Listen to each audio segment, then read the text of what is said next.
देवरू हो भतार हमर पियले बा ना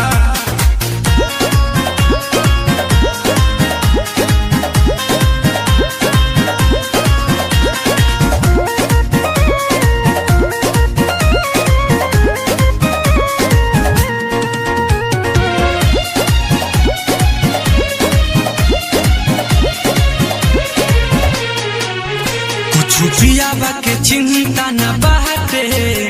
तो पियल के खाती जिया ताटे रहे हरदम नशा में गोताई बाटे करा से मन जाई कुछ पियाबा के चिंता न बाटे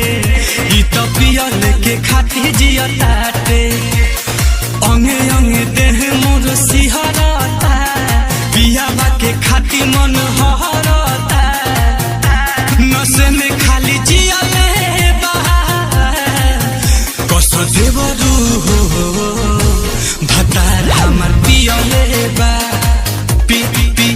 कस देवरू हो भतार हमर पियले बा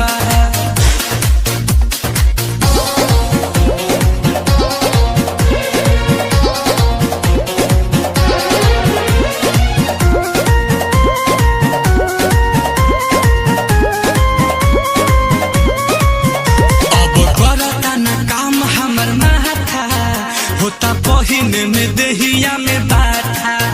डाल दिले बाटे हमके सखेता दही जरा ना दरजिया के बेटा अब करता ना काम हमर माथा होता पहिर में देहिया में बाथा